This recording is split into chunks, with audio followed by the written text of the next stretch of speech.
Samuel Trevor thought it was over, the second Rose stopped moving. He stood there in the snow, convinced the cold would finish what his fists started until he felt it, footsteps behind him, and the sudden realization that the worst part of the night hadn't even begun. If this story pulled you in, go ahead and subscribe so you never miss what's ahead. I've got another unforgettable story coming tomorrow. And while you're here, drop a comment and tell me where you're watching from. I love seeing people tuned in from all over the world. Okay, let's get back into it. Rose Morgan's blood hadn't frozen yet when Samuel Trevor decided the night was finally quiet enough to leave her behind. He stood over her crumpled body, flexing his bruised knuckles, feeling the ache settle into bone. The deserted highway stretched endlessly in both directions, no headlights, no witnesses, just snow and darkness, and the kind of silence that makes men believe they're untouchable. Should have just let it go, Samuel muttered, though Rose couldn't hear him anymore. She lay face down on the icy asphalt, one arm twisted beneath her torso, the other stretched outward like she'd been reaching for something that never came. Her dark hair fanned across the road, dusted white with fresh snow. Blood pooled near her temple where her skull had cracked against the ground, dark against pale skin, steam rising in the frigid air. Samuel crouched beside her, pressing 2 fingers against her neck. The pulse was there, weak, thready, barely clinging. Good enough. He straightened, wiping his hands on his jeans, his breath fogged in sharp bursts. The cold bit through his leather jacket, but he barely felt it. Adrenaline still hummed through his veins, electric and righteous. She'd brought this on herself. All those months of questioning him, doubting him, threatening to tell people the truth about things she didn't even understand. "I'm done protecting your secrets, Samuel." That's what she'd said, standing in her apartment doorway like she had any power at all, like she knew what those words would cost her. Samuel glanced down at Rose's still form. Her red flannel shirt was torn at the shoulder, her jeans soaked through from the snow. One boot had come off during the struggle, lying a few feet away like discarded evidence. The cold would finish what his fists started. Hypothermia worked fast at these temperatures. He'd looked it up once, years ago, after a hunting trip went wrong. 28 degrees, wet clothing, unconsciousness. She had maybe 90 minutes before her core temperature dropped too low. Maybe less. By morning, she'd be another tragic headline. Local artist found dead after vehicle breakdown. Authorities would piece together a story: car trouble, attempted walk for help, exposure. Nobody would question it. Nobody questioned frozen bodies in Minnesota winters. Samuel walked back to his truck, boots crunching through the snow. He paused at the driver's door, looking back one last time. Rose hadn't moved. The snow was already beginning to cover her, gentle and inexorable, like the earth claiming what belonged to it. He climbed into the cab, engine roaring to life, heat blasted from the vents. His hands trembled slightly as he gripped the steering wheel, not from guilt, but from the adrenaline crash. He'd never hit anyone that hard before, never felt bone give way beneath his knuckles, never watched someone crumple like their strings had been cut. It had been easier than he expected.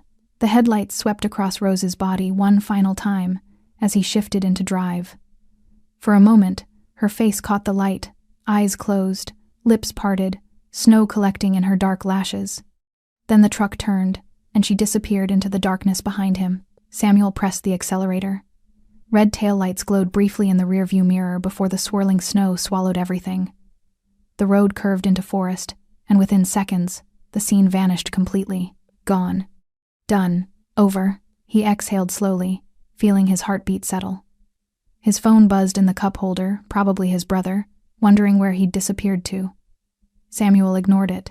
He'd figure out an alibi later. For now, he just needed distance. The highway unwound before him, empty and dark. Pine trees pressed close on either side, their branches heavy with snow. No other vehicles, no houses, nothing but wilderness and the certainty that he'd gotten away with it. Samuel allowed himself a small smile. Nobody knew Rose was out here. Nobody was coming. He'd made sure of that.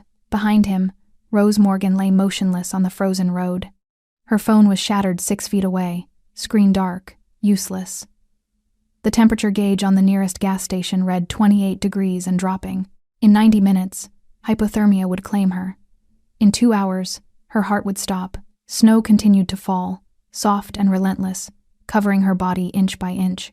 The road remained empty, silent, the kind of silence that feels permanent. But something moved in that silence. Headlights appeared in the distance, not from the direction Samuel had gone, but from behind. From the stretch of highway Rose had traveled before Samuel forced her off the road. A black vehicle emerged from the darkness, moving slowly, deliberately, not rushing, not hesitant. The headlights swept across the abandoned road, catching the reflective markers, the snow-covered asphalt, the dark shape lying crumpled on the frozen ground. The vehicle stopped 30 feet away, engine idling, headlights illuminating Rose's still form. For a long moment, nothing happened. Just the low rumble of the engine, the whisper of falling snow, the terrible stillness of a woman dying alone. Then the driver's door opened. A man stepped out tall, composed, wearing a long black coat that hung open despite the cold. Dark hair, sharp features, the kind of face that revealed nothing. He stood beside the vehicle, surveying the scene with the patience of someone who'd expected to find exactly this. Theo Smets had been following Samuel Trevor's mistakes for months. Tonight, the mistakes had led here. He began walking toward Rose, boots crunching through snow, not running, not panicked. His movements carried the weight of inevitability, like watching a door close that had always been meant to shut. The headlights cast his shadow long across the road, stretching toward Rose's body. Steam rose from his breath. Snow collected on his shoulders. He stopped beside her, looking down at her unconscious form with an expression that might have been calculation, or might have been something harder to name. Then Theo turned, very slowly, looking back down the empty highway. In the direction Samuel Trevor had disappeared, and in that moment, standing alone on a frozen road with a dying woman at his feet, Theo Smets made a decision that would unravel everything Samuel thought he'd buried. The night wasn't over. It was just beginning. Rose's first thought wasn't pain. It was cold, the kind of cold that felt like drowning, like being pulled under dark water where sound became distant and movement turned sluggish.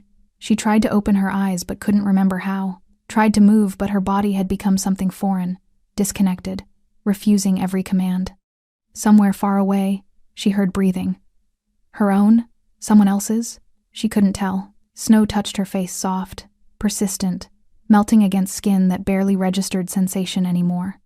Each tiny impact felt like a whisper telling her to let go, to sink deeper into the numbness spreading through her limbs. Her mind grasped for something solid, a memory, a reason to fight. Samuel's face, twisted with rage, his fist connecting, the world tilting, asphalt rushing up. The memory arrived fragmented, edges blurred. She'd been leaving, finally leaving. 3 years of walking on eggshells. 3 years of apologizing for things that weren't her fault. 3 years of watching herself shrink smaller and smaller until she barely recognized the woman in the mirror. Tonight, she'd tried to take herself back. "I'm done protecting your secrets, Samuel." She'd said it standing in her doorway, car keys in hand, overnight bag already packed. She'd said it because she thought she was safe, thought he wouldn't follow, thought the restraining order she'd filed that afternoon would matter. She'd been wrong about all of it. Rose's lungs burned with each shallow breath. Something inside her chest felt broken, grinding against itself. Ribs, probably. Maybe worse. She'd taken a first aid course once, years ago, back when she still believed knowledge could save you. Back when she thought being careful meant being safe. Flail chest, punctured lung, internal bleeding. The terms floated through her consciousness like debris from a shipwreck. She tried to move her left arm. Nothing. The signals from her brain died somewhere between intention and execution. Her body had stopped listening, stopped cooperating, stopped caring whether she survived the next 60 seconds. Panic fluttered weakly in her chest, a bird with broken wings. Move. Get up. Crawl. Do something. But her muscles wouldn't respond. She was trapped inside herself, a passenger in a vehicle careening toward oblivion with no way to grab the wheel. The cold intensified. She'd grown up in Minnesota winters, knew the progression. Numbness first, her fingers and toes already gone. Sensation retreating inward like her body was abandoning its extremities to save the core. Then the shivering would come, violent and uncontrollable. Then confusion. Then the final stage, the cruel warmth that made hypothermia victims strip naked before they died, convinced they were burning up as their bodies shut down. She wondered which stage she was in now, wondered if she'd feel herself cross into the last one. Rose's thoughts drifted to her apartment small, cluttered with half-finished paintings, smelling of turpentine and coffee. She'd been working on a series about metamorphosis, butterflies emerging from cocoons. The irony wasn't lost on her. She'd spent months painting transformation while trapped in a relationship that was slowly killing who she used to be. Who was I before him? She couldn't remember anymore. Samuel had taken so much her confidence, her friends, her sense of safety in the world. He'd done it slowly, methodically, the way water erodes stone. By the time she realized what was happening, she'd already lost pieces of herself she couldn't name. And now he'd taken the rest. Somewhere in the distance, a sound, an engine maybe, or whined through trees. Rose's fading consciousness couldn't distinguish between real and imagined anymore. Everything blurred together, memory and sensation, past and present, fear and acceptance. She thought about her mother, dead for 15 years. Wondered if this was how it felt at the end, this strange peace settling over terror. Her mother had gone quietly, cancer stealing her breath inch by inch, until there was nothing left to take. "I'm sorry, Mom. I should have been stronger." But what good was strength against men like Samuel? Men who smiled in public and raged in private. Men who apologized with flowers and promises before their fists found skin again. Men who made you believe you deserved every bruise, every cruel word, every moment of fear. Rose had tried to be strong, tried to leave 6 times before tonight. Each time, he'd found a way to pull her back. Threats, tears, promises of change that lasted exactly long enough for her to unpack her bags. This time she hadn't told him she was leaving, hadn't given him the chance to manipulate or threaten. She'd filed the restraining order, packed her car, and driven. He'd found her anyway, because men like Samuel always did. Her breathing grew shallower. The pain in her side dulled into something almost bearable, not because it had lessened, but because her body was running out of ways to register suffering. Everything was shutting down, systems failing one by one, like lights going dark in a house nobody lived in anymore. "This is how I die," Rose thought distantly, "alone on a frozen road because I finally tried to save myself." The injustice of it should have made her angry, should have ignited some spark of rage, some final burst of will to survive. But she was so tired, tired of fighting, tired of being afraid, tired of carrying the weight of Samuel's violence like it was something she'd earned. Maybe it was easier to let go.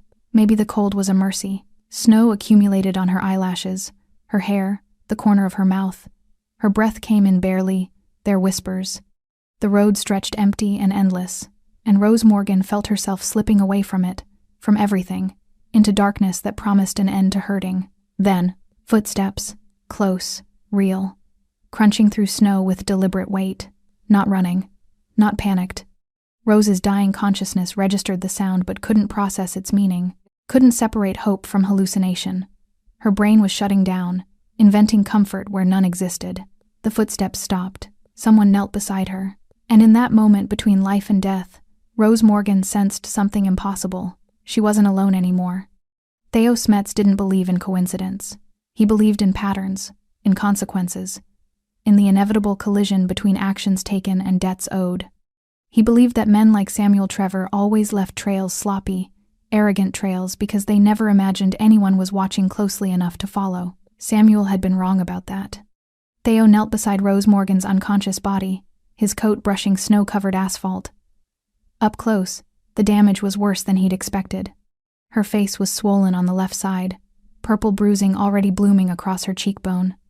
Blood had dried in her dark hair, matting it against her skull. Her breathing was shallow, irregular, the kind of breathing that preceded not breathing at all.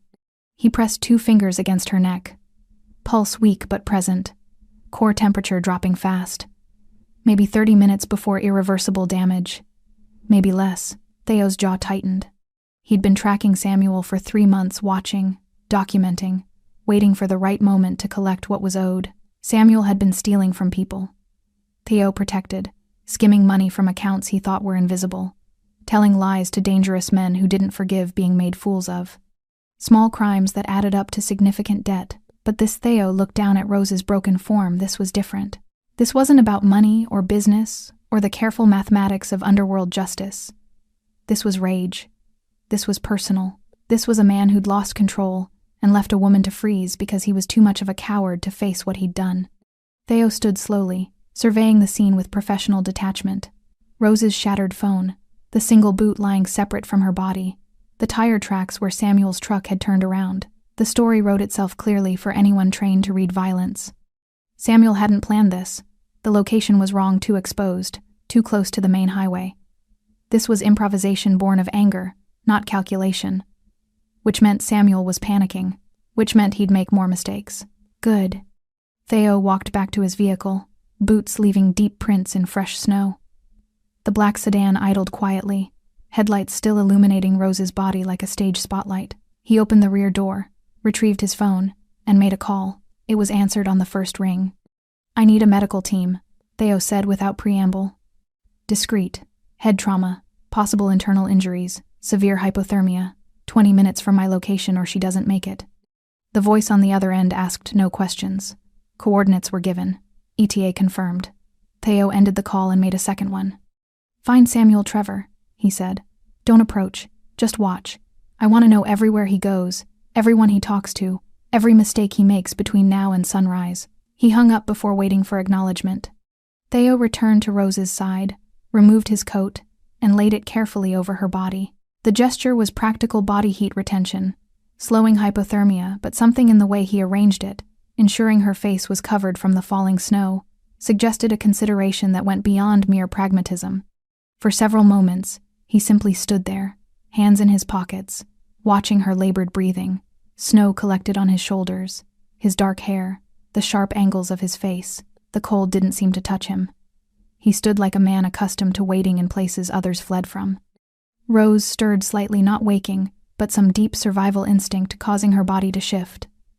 A soft sound escaped her throat, something between a whimper and a sigh. Her fingers twitched beneath Theo's coat. "Easy," Theo said quietly, though he knew she couldn't hear him. "Help is coming." He checked his watch. 17 minutes until the medical team arrived. 17 minutes to keep her alive. Theo crouched again, this time gently repositioning her head to keep her airway open. His hands were steady, efficient, the movements of someone who'd dealt with trauma before. He checked her pupils with a small flashlight from his pocket. Sluggish response, but responsive. Checked her breathing, too shallow. Checked the blood on her temple clotting, but the injury beneath was significant. She needed a hospital, proper medical care, warmth and time, and things Theo couldn't provide alone on a frozen road. But hospitals meant police. Police meant questions. Questions meant investigations that could expose connections Theo preferred to keep buried. He'd have to work around that. Movement caught his attention. Headlights in the distance, approaching from the south. Theo's hand moved instinctively toward his waist, then relaxed. The vehicle slowed as it neared, a pickup truck with rusted panels and a cautious driver. It rolled to a stop 30 feet away. An older man climbed out, wearing a heavy coat and confusion. "Everything okay here?" Theo stood, positioning himself between the stranger and Rose. "Car accident. Help is already on the way." The man squinted through the snow, trying to see past Theo. "That girl looks hurt. Maybe I should—" "Your help isn't needed." Theo's voice remained level, but something in his tone, in the way he held himself, made the man take a step backward. "Right. Okay. Just trying to help. I understand. Drive safe." The man hesitated, looked once more toward Rose's concealed form, then climbed back into his truck. He drove away slowly, glancing in his rearview mirror until the darkness swallowed him. Theo waited until the taillights disappeared completely before returning his attention to Rose. 14 minutes. He knelt again, checking her pulse, weaker than before. Her lips were turning blue despite the coat covering her. Theo removed his suit jacket, added it to the layers over her body. His dress shirt offered little protection against the cold, but he didn't seem to notice. "Stay with me," he said, his voice quiet against the whisper of falling snow. "Don't give him the satisfaction." Rose didn't respond. Her breathing grew more labored, each inhale a visible effort. Theo placed his hand against her neck, monitoring her pulse with his fingers. It fluttered beneath his touch, fragile, fading, a life held together by threads that were fraying one by one. He'd seen men die before. Watched the light leave eyes, felt the final breath rattle through broken bodies. He'd caused some of those deaths himself, when circumstances demanded and mercy ran out. But this was different. Rose Morgan hadn't earned this death. Hadn't played the games that led men to frozen roads and final reckonings. She was collateral damage in Samuel Trevor's spiral toward consequence, and Theo Smets didn't allow collateral damage. Not anymore. 11 minutes. In the distance, barely audible over the wind, came the sound of approaching sirens. Samuel Trevor made it 37 miles before his hands stopped shaking. He drove through the darkness with his headlights cutting tunnels through falling snow, radio off, heat blasting, mind racing through the details, alibi first, then cleanup, then the careful performance of normalcy that would carry him through the questions that might never come. Because nobody knew. Nobody saw. He'd made sure of that. Samuel pulled into a truck stop off Highway 61, parking beneath flickering fluorescent lights that turned the snow purple. Inside, he'd grab coffee, maybe food, establish a timeline that placed him nowhere near that frozen road. His phone showed 1:14 a.m. Perfect. He'd say he'd been driving all night, heading to Duluth for a weekend fishing trip. Nobody could prove otherwise. He climbed out of his truck, stretching muscles still tight with adrenaline. The parking lot was mostly empty, a semi idling in the corner, a sedan with Minnesota plates, a motorcycle covered in snow. Normal, quiet. Samuel walked toward the entrance, rehearsing his story. Then he stopped. A black vehicle sat in the shadows near the exit engine running, headlights off, the kind of car that cost more than Samuel made in a year, the kind that didn't belong at a truck stop in the middle of nowhere. Probably nothing. Rich guy stopping for gas. Wrong turn. Samuel continued toward the door. Samuel Trevor. The voice came from behind him, calm, measured, carrying the weight of someone accustomed to being heard. Samuel turned. A man stood beside the black sedan, tall and composed in the falling snow. Dark hair, sharp features, expensive clothes that somehow looked wrong in the fluorescent glare, too refined, too intentional. He wore a dress shirt despite the cold, no coat, like the temperature was merely a suggestion he'd chosen to ignore. "Do I know you?" Samuel kept his voice casual, but his heart rate kicked up. The man walked closer, movements unhurried. "No, but I know you." Something in those words made Samuel's stomach drop. Not the words themselves, but the certainty behind them. The kind of certainty that came from knowledge, not assumption. "Look, I don't know what you left Rose Morgan on Route 47. The man stopped 6 feet away. "Approximately 40 minutes ago. You checked her pulse, confirmed she was alive, and left her to freeze." Samuel's blood went cold, colder than the night air, colder than the fear crystallizing in his chest. "I don't know what you're talking about." The lie came automatically, but it sounded hollow even to his own ears.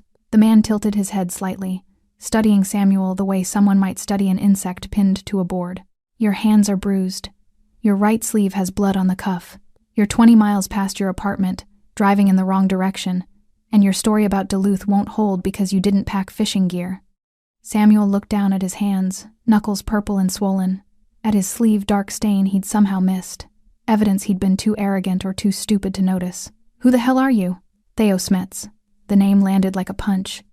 Samuel had heard it before, whispered in bars, mentioned in careful conversations by men who dealt in cash and favors. Stories about a man who moved through the underworld like smoke, who settled debts quietly and permanently, who never needed to raise his voice because his reputation did the screaming for him. Stories Samuel had dismissed as exaggeration. Urban legends told by small-time criminals trying to sound dangerous. Looking at Theo Smets now, in the flesh, Samuel understood every story had been an understatement. "I didn't." Samuel's mind scrambled for traction. "Whatever you think happened. I think you've been stealing from the Bellamy accounts for 6 months." Theo's voice remained conversational. "I think you've been skimming profits from deliveries you were trusted to transport. I think you've been telling lies about people who don't forgive being lied about." Samuel's throat went dry. The Bellamy accounts. Christ. He'd been so careful, taking only small amounts, covering his tracks. "How did—" "And tonight," Theo continued, "I think you decided Rose Morgan knew too much about your business, so you eliminated the problem. She's my ex-girlfriend, not. She passed information to an accountant 3 weeks ago." Theo's expression didn't change. "Copies of invoices you thought she'd forgotten about. Details about shipments that didn't match manifests. She didn't know what she was giving away, but you did. That's why you followed her tonight. That's why you panicked." Samuel felt the world tilting beneath his feet. Rose had talked to an accountant? Given away his paperwork? When? How? "I want you to understand something," Theo said, taking one step closer. "I've been watching you for months, Samuel. Watching you steal, watching you lie, watching you make enemies of people who take enemies very seriously. I've been patient because the debt you owe takes time to calculate properly. Another step, but tonight, you hurt someone who had nothing to do with your crimes. Someone who was only guilty of knowing you. And that Theo's voice dropped lower, quieter, somehow more terrifying in its restraint, changes everything. Samuel's hand moved toward his pocket keys, phone, anything but Theo's gaze stopped him cold. If you run, I'll find you before sunrise. If you call the police, I'll ensure they discover every crime you've committed since you turned 18. If you try to finish what you started with, Theo paused, letting the implication hang in the frozen air. You won't get close enough to try. What do you want? Samuel's voice cracked. I want you to understand that this story is over. Your version ends here. What happens next depends entirely on whether Rose Morgan lives or dies. Is she? Samuel stopped himself, but too late. Theo smiled, but it was the kind of smile that made Samuel's skin crawl. You're wondering if she's alive, if someone found her, if your mistake is reversible.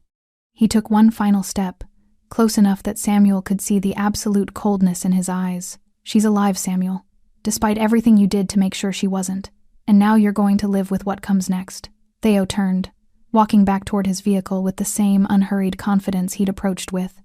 Where are you going? Samuel called out, his voice desperate. Theo opened his car door, looked back over his shoulder, to watch you understand what consequence feels like. Then he was gone, the black sedan pulling away into darkness, leaving Samuel Trevor standing alone under fluorescent lights with blood on his sleeve, and the weight of his mistakes finally catching up. The medical team arrived without sirens. 2 vehicles, a dark SUV and an unmarked van pulling onto the frozen road with practiced efficiency.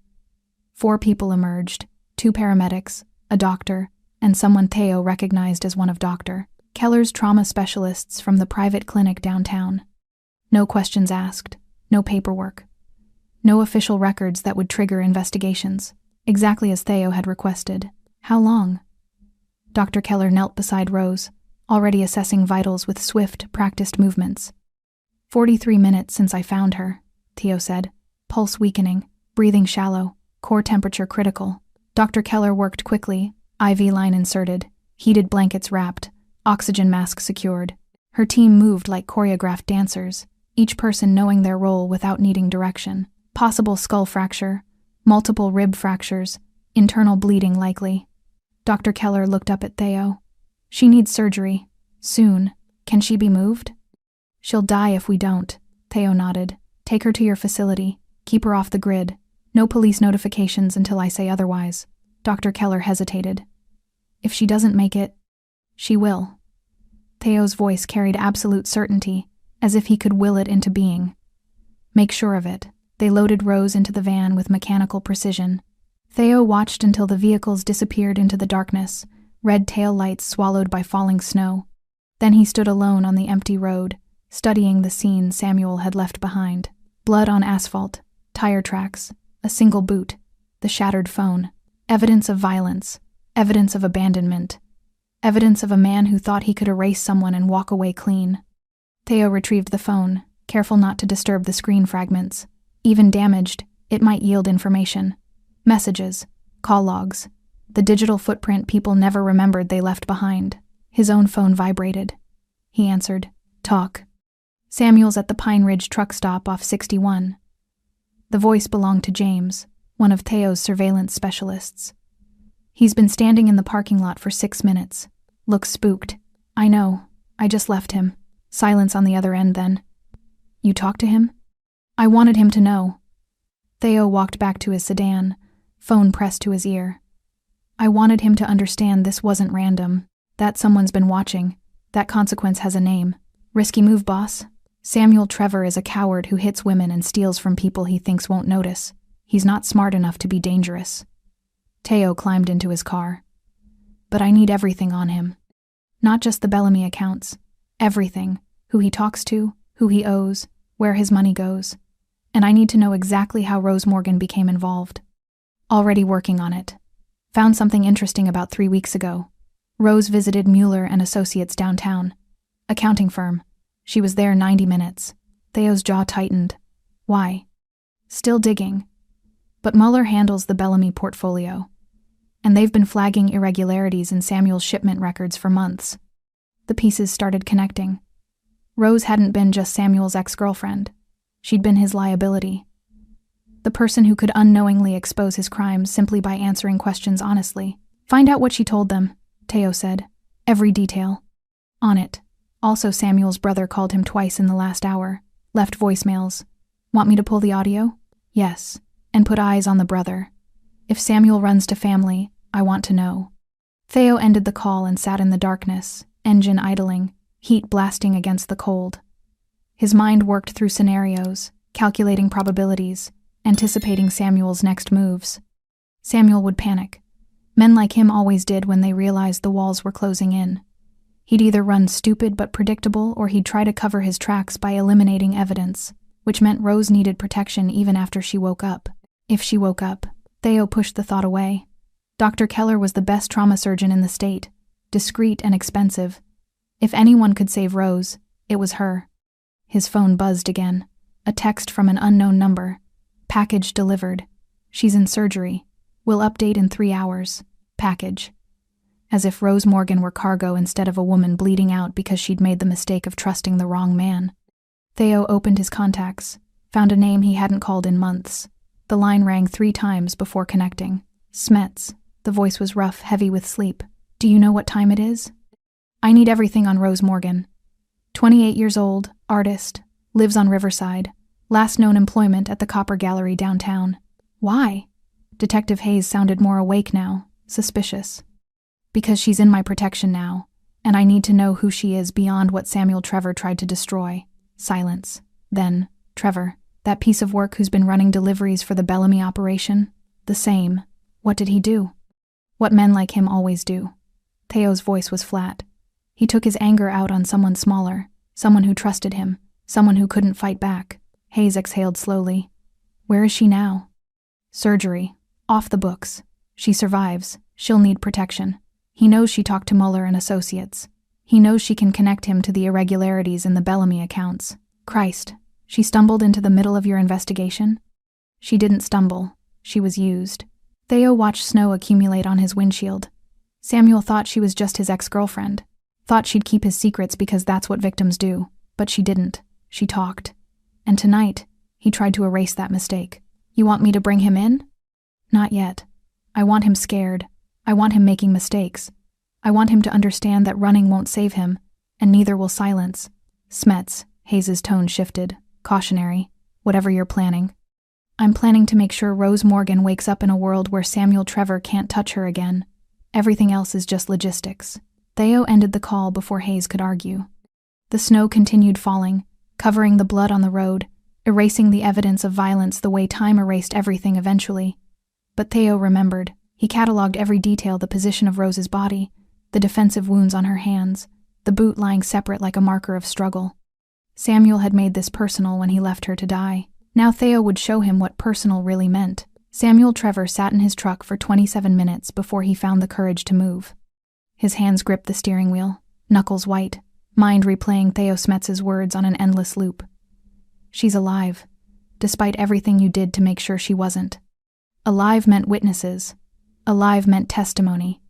Alive meant every lie Samuel planned to tell would crumble the moment Rose opened her mouth. He needed to think, needed to fix this before it spiraled further out of control.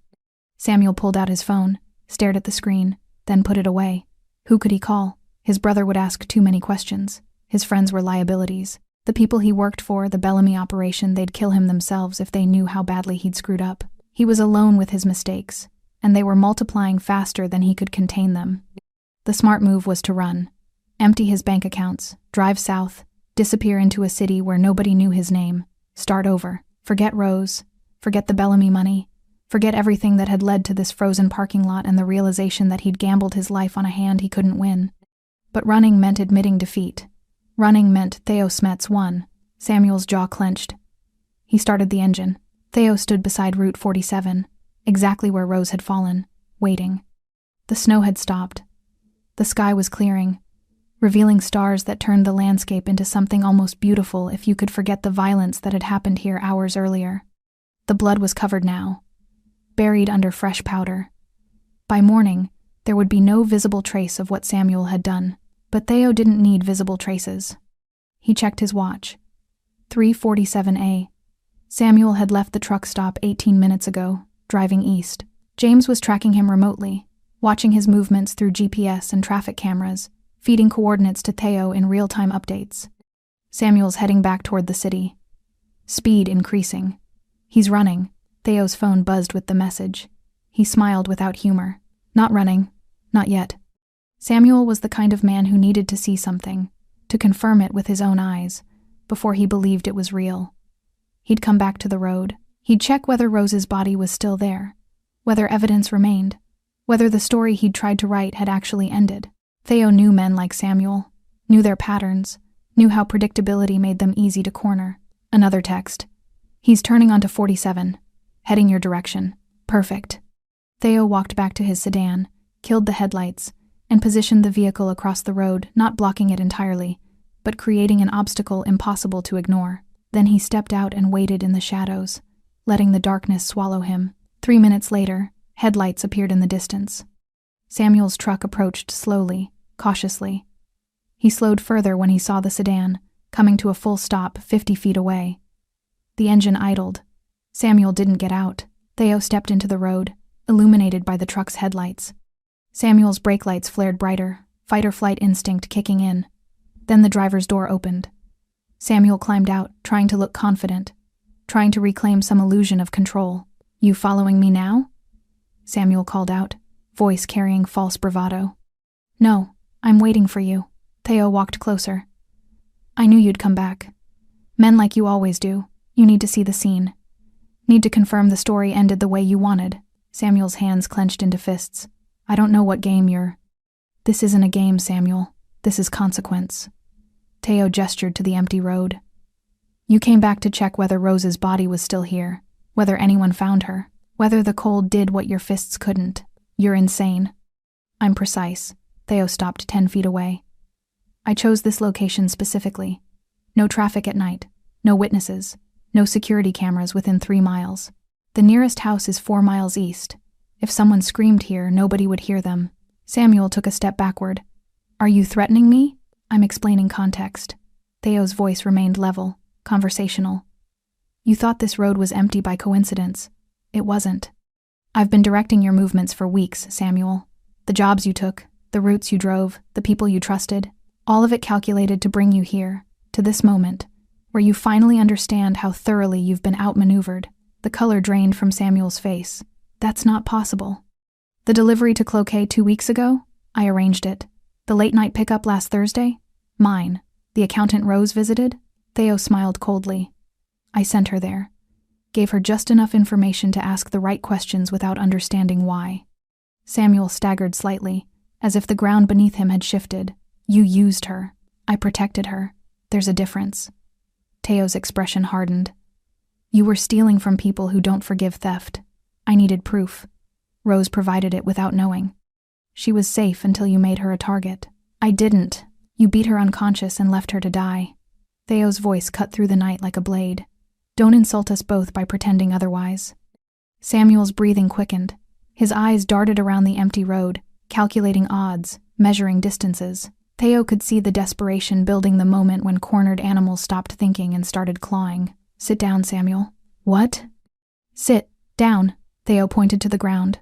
"Right there, in the snow." "I'm not." Theo moved.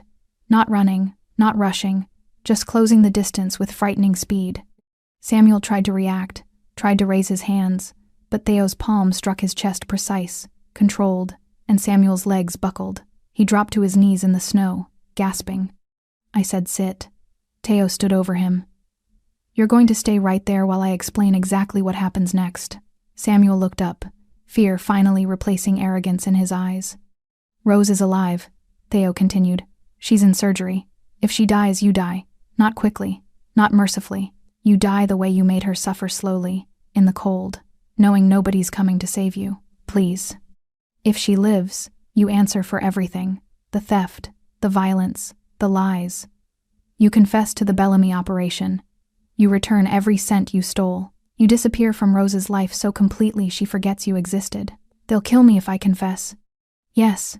Theo crouched down, eye level with Samuel. "But that's better than what I'll do if you run. Because, Samuel," his voice dropped to barely above a whisper, "I will always find you. Always. And when I do, You'll wish you'd taken your chances with them. Headlights appeared in the distance, 2 vehicles approaching from the east. Samuel's eyes widened. Who's that? People who've been waiting for permission to collect what you owe. Theo stood. This is the moment, Samuel. The moment you decide whether you die a coward or whether you face what you've earned. The vehicle stopped. Doors opened. 3 men emerged, large, silent, purposeful. Samuel looked up at Theo, all pretense finally stripped away. What did you do? I balanced the scales. Theo walked toward his sedan. Everything else is just gravity. The 3 men moved like shadows given substance, deliberate, unhurried, carrying the weight of professional violence barely contained beneath pressed suits and impassive expressions. Samuel recognized one of them, Victor Bellamy's enforcer, the man who handled problems too delicate for police involvement. Problems like theft, like betrayal, like loose ends that talk too much. Samuel tried to stand, but his legs wouldn't cooperate. Fear had locked his muscles, turned his bones to water. Wait, Theo. Please, we can work this out.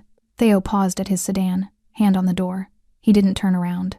You had months to work it out, Samuel.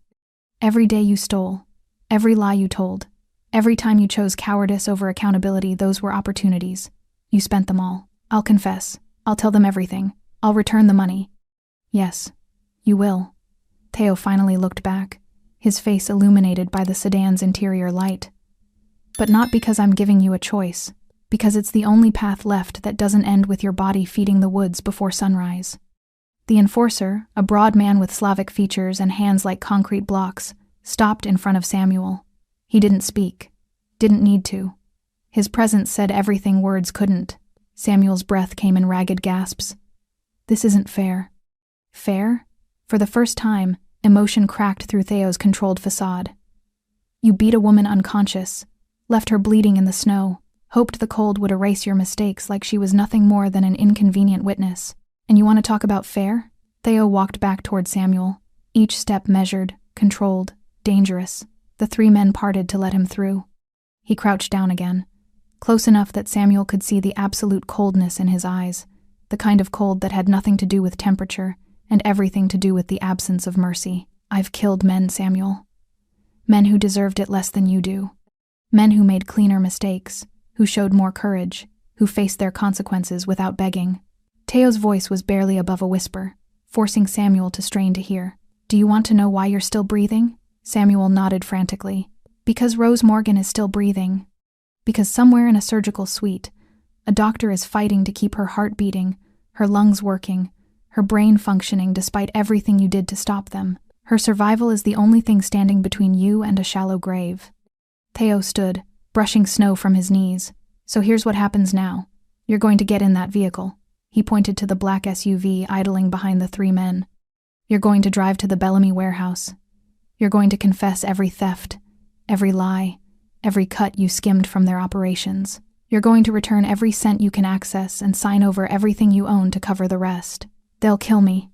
Probably. Theo's expression didn't change, but Victor Bellamy is a businessman first. He might decide your debt can be worked off, might decide you're worth more alive than dead. That's between you and him. And if I refuse? Theo glanced at the enforcer, then back to Samuel. Then you don't leave this road. And tomorrow, when hunters find your truck abandoned with blood on the steering wheel, everyone will assume you ran, assume guilt caught up with you, assume the cold or the wolves or simple cowardice finally claimed you. The enforcer's hand moved to his waist, where something metallic glinted in the starlight. Choose, Samuel. Theo walked back to his sedan. Face what you've earned, or disappear into the same mercy you showed Rose. Samuel chose survival. He climbed into the SUV on trembling legs, flanked by 2 of the 3 men. The enforcer took the driver's seat, silent and immovable. The doors closed with the finality of a coffin lid. Theo watched the SUV pull away, taillights receding into darkness. The 3rd man, younger, sharper dressed, remained behind. What do you want me to do with his truck? He asked. Leave it. Let the police find it here. Let them wonder why Samuel Trevor abandoned his vehicle on a road where his ex-girlfriend nearly died. Theo climbed into his sedan. Sometimes the questions are more useful than the answers. The man nodded and disappeared into a second vehicle Theo hadn't noticed, arrive a dark sedan identical to his own. Within seconds, the road was empty again except for Samuel's abandoned truck, headlights still burning, driver's door hanging open like a question mark. Theo sat in his car, engine off, darkness pressing against the windows. His phone buzzed, a message from Dr. Keller. Surgery complete. Critical but stable. Next 48 hours will determine recovery. Critical but stable. Medical terminology for not dead yet.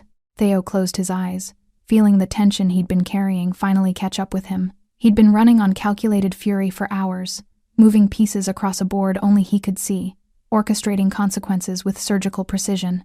But now, in the silence, he allowed himself one moment of something that might have been concern. Rose Morgan hadn't asked to be involved in his investigation, hadn't volunteered to become bait for Samuel's panic. She was collateral in a war between criminals, an innocent caught in machinery designed to grind people like her into dust, and yet she'd survived.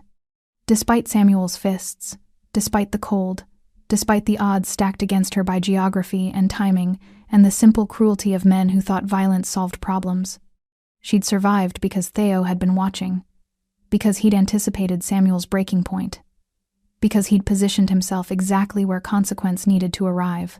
But that didn't erase his responsibility, didn't change the fact that his investigation had painted a target on Rose's back, didn't absolve him of the role he'd played in bringing her to that frozen road. Another message from Dr. Keller. She's asking for someone. Disoriented but conscious. Needs familiar face. Theo stared at the text. Rose didn't know him. Wouldn't recognize his face or voice. Wouldn't understand why a stranger in expensive clothes sat beside her hospital bed making promises about safety. He typed a reply. Contact her emergency contacts. Family, friends, anyone she trusts. The response came quickly. Already tried. Parents deceased. No siblings.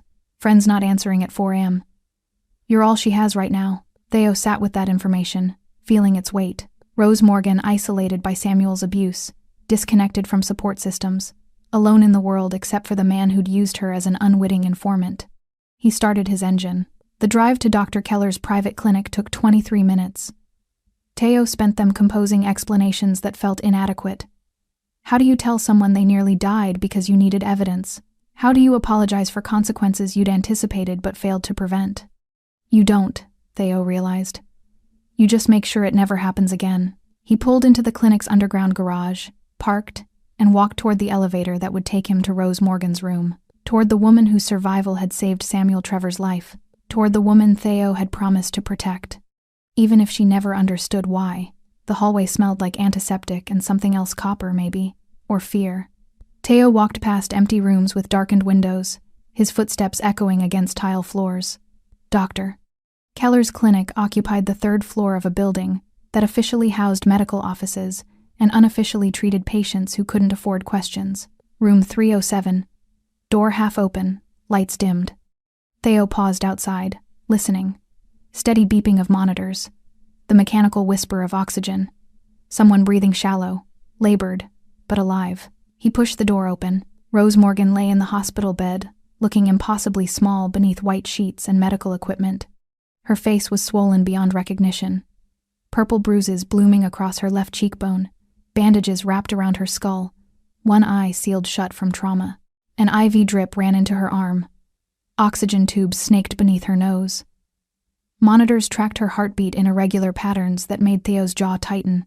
This was what Samuel's fists had created. This was the consequence of rage given permission to destroy. Dr. Keller stood beside the bed, reviewing charts. She looked up when Theo entered, exhaustion written across her features. She's stable. For now. Prognosis? Skull fracture, grade 2 concussion, 4 broken ribs, punctured lung, severe hypothermia. Doctor. Keller rattled off injuries like grocery items. I've repaired what I could. The rest depends on her. Whether she fights, whether her body decides survival is worth the effort. Theo moved closer to the bed, studying Rose's battered face. You said she was conscious. Briefly, disoriented. She asked where she was, who hurt her, whether she was safe. Dr. Keller paused. Then she asked if Samuel was coming back. Something cold settled in Theo's chest. Even unconscious, even broken, Rose's first fear was the man who'd put her here. What did you tell her? That she was safe, that no one could reach her here. Dr. Keller closed the chart. I didn't mention you. Didn't know how to explain a stranger orchestrating her protection. Good. Theo pulled a chair beside the bed, sat down. When she wakes again, I'll explain. Will you tell her the truth? Some of it. Dr. Keller watched him for a long moment. You feel responsible. It wasn't a question. Theo didn't answer. She would have died without your intervention. Dr. Keller continued. The hypothermia alone another 15 minutes, and her core temperature would have dropped past recovery. You saved her life, Smets. I painted the target. Theo's voice was flat. Samuel attacked her because she unknowingly gave me information. Because I manipulated her into becoming useful. Because I needed evidence more than I needed her safety. You couldn't have known he'd snap. I knew what kind of man he was. I knew his history with her. I knew men like Samuel don't let go quietly. Theo leaned forward, elbows on knees. I calculated the risk and decided it was acceptable. I was wrong. The monitors beeped steadily, filling the silence between them. Rose stirred small movement, barely perceptible. Her unbandaged eye fluttered open, unfocused, struggling to make sense of ceiling tiles and fluorescent lights. Her lips moved, trying to form words around the oxygen tubes. Theo stood immediately. Rose, you're safe. You're in a medical facility. Her eye tracked toward his voice, vision clearing slowly. She stared at him, confusion mixing with fear, mixing with something that might have been recognition, though they'd never met. Who? Her voice was barely a whisper, damaged by cold and trauma. My name is Theo Smets. I found you on Route 47. You were hurt. I brought you here. Rose's breathing quickened. The monitors responded, heart rate climbing. Samuel. Isn't coming. Can't come. You're protected. She tried to sit up, failed, gasped at the pain that movement triggered. Theo placed a gentle hand on her shoulder, keeping her still. Don't move. You have broken ribs, punctured lung. Moving will make it worse. Tears leaked from her open eye, tracking down bruised skin. He found me. I tried to leave, and he found me. I know, he said. Rose's voice cracked. He said no one would come, that I'd freeze, that it was my fault for talking too much. He lied. Theo's voice was steady, anchoring. Someone did come. I came, and you didn't freeze. You survived. Rose stared at him, trying to process information through pain and medication and trauma. Why? Why would you? How did you even? Because I was already watching Samuel, following his mistakes, documenting his crimes. You became involved accidentally, and I failed to protect you from the consequences. Theo met her gaze directly. I'm sorry. The apology seemed to surprise her more than anything else. She blinked, fresh tears spilling. You don't even know me. No, but I know what he did to you. And I know you don't deserve to die for being brave enough to leave a man who hurt you. Rose's monitor betrayed her emotional state, heart rate spiking, breath coming faster. Dr. Keller moved to adjust medication, but Theo held up a hand, stopping her. Rose, listen to me. Samuel Trevor is gone. He's answering for everything he's done to you, to others, to people he stole from. He won't touch you again, won't come near you again. That part of your life is over. You can't promise that. Her voice was small, defeated. Men like Samuel don't just go away. They come back. They always come back. Not this time. Theo's tone carried absolute certainty. I've made sure of it. Rose studied his face, the sharp features, the cold eyes that somehow held warmth when they looked at her, the expensive clothes that marked him as someone from a world she'd never touched. Who are you really? Someone who stops men like Samuel. That's not an answer. It's the only one that matters right now. Theo stood, preparing to leave. Rest. Heal. When you're stronger, I'll explain everything. Wait. Rose's hand moved weakly, reaching toward him. Don't leave. Please. I don't want to be alone. Theo paused, looking down at her broken body, her terrified eyes, her desperate need for someone to anchor her in a world that had tried to erase her. He sat back down. I'll stay. Rose's good eye closed, relief washing over her battered face. Thank you. The monitors settled into steadier rhythms. Dr. Keller dimmed the lights further, giving them privacy. Theo sat in the chair beside Rose's bed, silent sentinel in the darkness, watching her breathe. She drifted between consciousness and sleep, sometimes murmuring words he couldn't quite hear, sometimes crying softly without waking. Each time her breathing quickened with nightmares. Theo spoke quietly, assurances she probably couldn't process, but that seemed to calm her nonetheless. Hours passed. Dawn approached, turning the windows from black to gray. Rose woke fully as pale light filtered through blinds. She turned her head carefully this time, mindful of injuries, and found Teo still sitting beside her bed. "You stayed," she whispered. "I said I would. Most people don't mean it." "I'm not most people." Rose almost smiled, but the movement pulled at damaged tissue and she winced instead. "I can tell." Theo's phone buzzed. He glanced at it, read the message, and some tension left his shoulders. He looked back at Rose. Samuel confessed. Everything. The theft, the assault, all of it. He's in custody. The people he stole from are handling his consequences. Will he go to prison? Eventually, after other debts are paid. Rose absorbed that information silently. Then, "Did you hurt him? For what he did to me?" "No." "Why not?" "Because hurting him wouldn't heal you." Theo stood, straightening his shirt. "Revenge is satisfying for about 60 seconds. Then you're left with the same scars and a new weight to carry. I wanted you to have neither." Rose stared at him like he was speaking a foreign language. "I don't understand you." "You don't have to. You just have to trust that when I say you're safe, I mean it." "I do." The words surprised them both. Rose looked as confused by her own certainty as Theo felt hearing it. "I don't know why, but I do." Theo nodded once, something that might have been respect crossing his features. "Then rest, heal, rebuild. When you're ready to leave here, I'll make sure you have resources. Apartment, security, whatever you need to start over without fear." "Why would you do that?" "Because you deserved protection before, and you deserve support now." He moved toward the door. "And because I failed you once, I won't do it again." "Theo," Rose's voice stopped him at the threshold. "Will I see you again?" He looked back, silhouetted against the hallway light. "Probably not. My world and yours shouldn't intersect more than they already have. But you'll know I'm watching. You'll know if trouble comes. Someone will handle it before it reaches you. That's a lonely way to protect people." "Yes," Theo agreed quietly. "It is." Then he was gone, door closing softly behind him, leaving Rose Morgan alone with her injuries and her monitors, and the strange comfort of knowing a dangerous man had decided she was worth saving.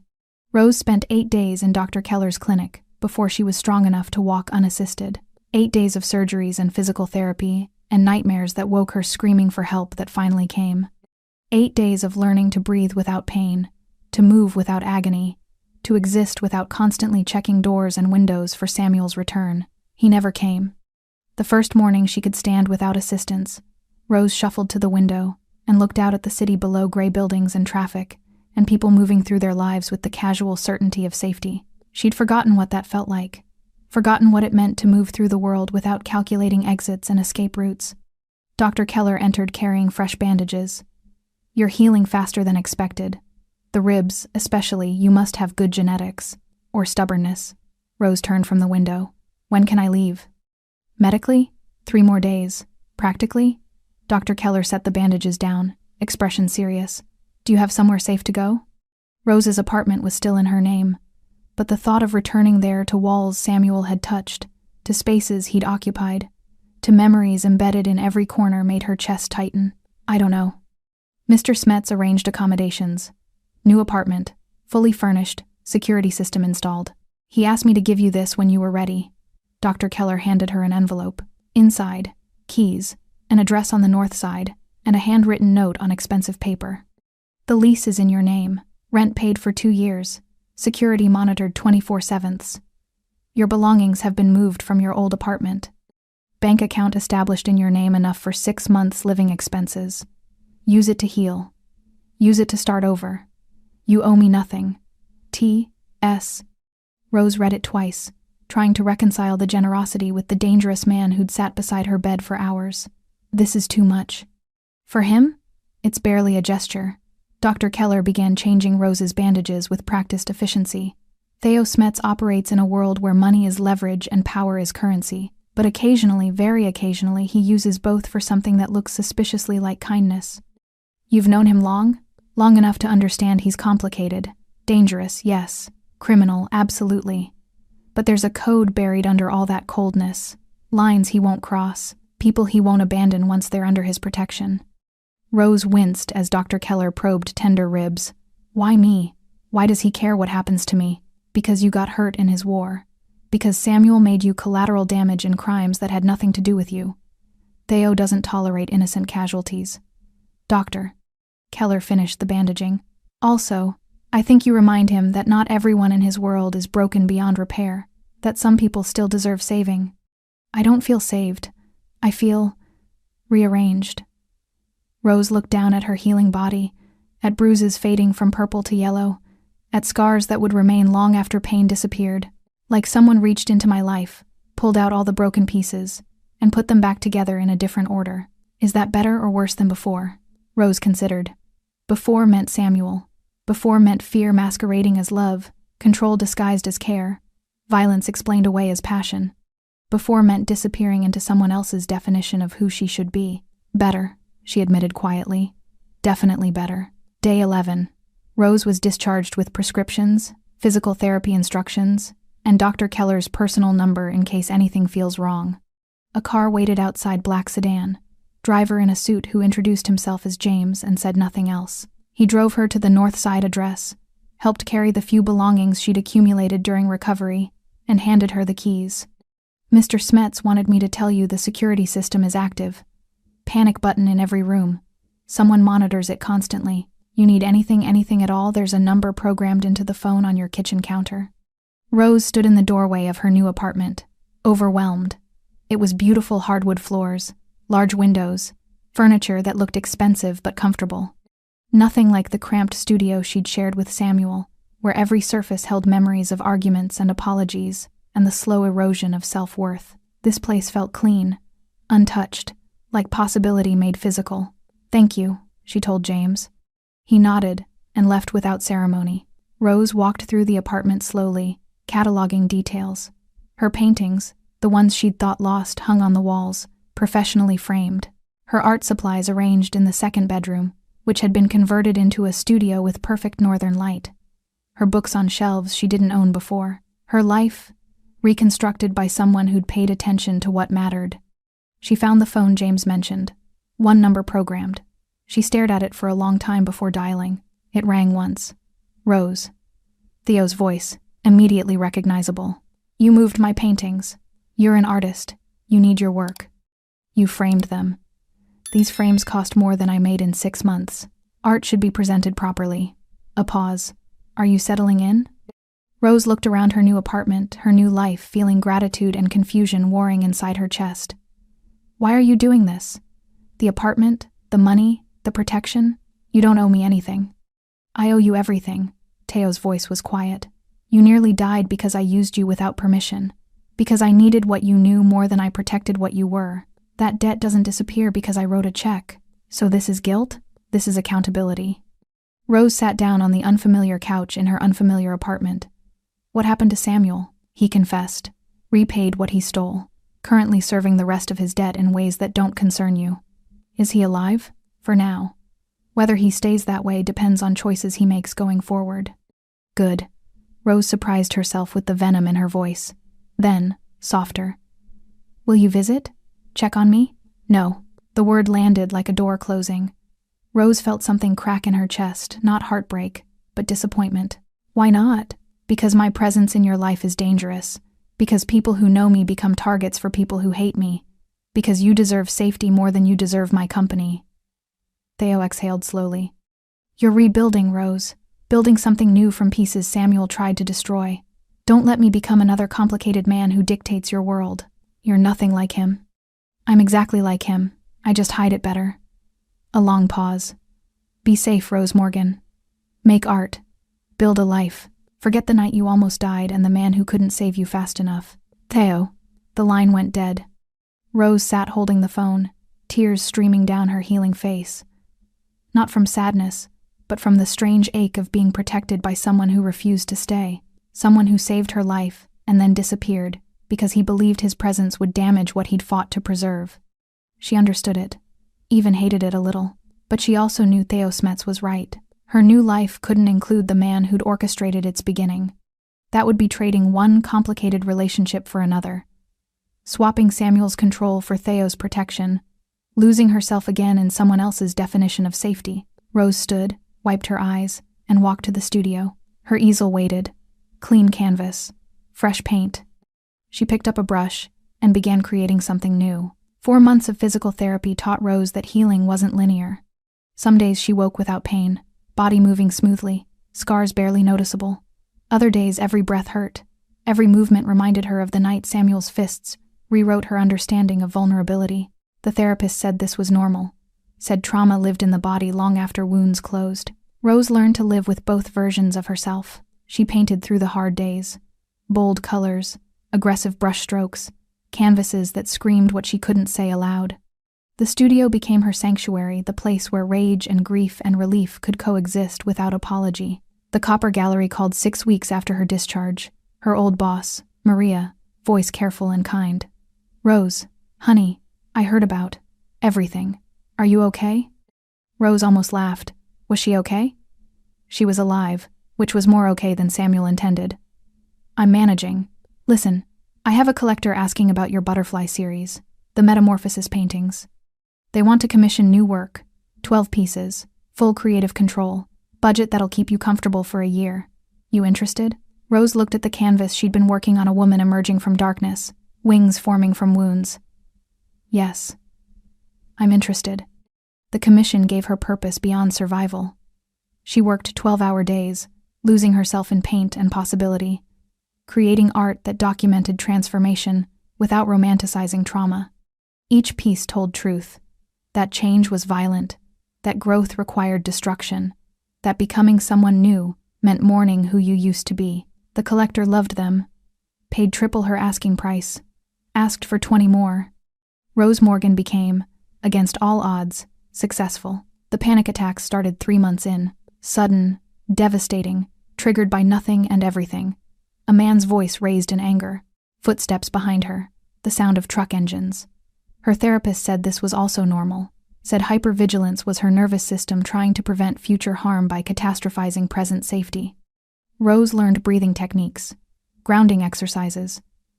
The phone number James had given her, which connected to a security team that talked her down from ledges only she could see. She never called Theo. The temptation was there, especially at 3:24, when nightmares woke her and silence felt like drowning. But he'd been clear. His presence was danger disguised as protection. And Rose was done letting men, even well-intentioned ones, define the boundaries of her world. She saved herself instead, one panic attack at a time. One nightmare survived. One day of choosing to keep breathing when breathing felt impossible. Samuel Trevor's name appeared in the news 4 months after that night. Rose saw it while scrolling her phone. Local man dies in custody following confession to multiple crimes. She read the article twice, feeling nothing, then everything, then nothing again. Samuel was dead. Not from Theo's hands, but from consequences he'd spent years outrunning. The article mentioned theft, assault, connections to organized crime. It mentioned a woman he'd nearly killed. It didn't mention her name. Theo's influence, she suspected, keeping her privacy protected even in death's paperwork. Rose closed her phone and returned to her painting. That night, she dreamed of snow and silence, and the moment she'd given up, believing nobody was coming. She woke gasping, checking locks, confirming the security system's green light. Then she called her therapist and talked until dawn broke. The gallery opening happened on a Tuesday in spring. Rose stood among her paintings, 24 pieces, documenting transformation from victim to survivor, to something beyond simple categories. Critics called it visceral, unflinching, a testament to feminine resilience. Rose called it exorcism. Maria found her hiding in the corner, overwhelmed by attention. "You okay? Ask me tomorrow." "Fair." Maria squeezed her shoulder. "There's someone here asking for you. Says he's a friend, but wouldn't give his name." Rose's heart jumped. She scanned the crowd, searching for sharp features and cold eyes that sometimes held warmth, but the man approaching wasn't Theo. He was younger, dressed casually, carrying a small package. "Rose Morgan? Yes? Delivery for you. From someone who couldn't attend but wanted you to have this." He handed her the package and disappeared into the crowd before she could ask questions. Rose opened it carefully. Inside, a small card and a photograph. The photograph showed her unconscious on the frozen road, snow falling, darkness pressing close. But in the frame's corner, barely visible, a figure approached. Theo, captured mid-stride, walking toward her through the night. The card read, "You survived because you're stronger than the cold, the violence, and the men who thought they could break you. I was just there to witness it. Proud of what you've built. T.S." Rose stared at the photograph. at the visual proof that someone had come, that she hadn't been abandoned to die alone. That consequence had arrived exactly when it needed to. She tucked the photo into her bag and returned to her gallery opening, to the art she'd made from ashes, to the life she'd built from broken pieces, to the future Samuel never imagined she'd survive to see. That night, alone in her apartment, Rose hung the photograph above her easel, not as reminder of trauma, but as evidence of truth, that the worst night of her life had also been the beginning of becoming someone new. That survival wasn't passive, it was choice, repeated daily, to keep existing despite every reason to quit. She picked up her brush and began a new painting, a woman walking through snow toward light she couldn't see yet, trusting it existed somewhere ahead. Rose Morgan painting her own rescue. Rose Morgan, finally free. Outside her window, the city moved through darkness toward dawn, indifferent to individual suffering, blind to private victories.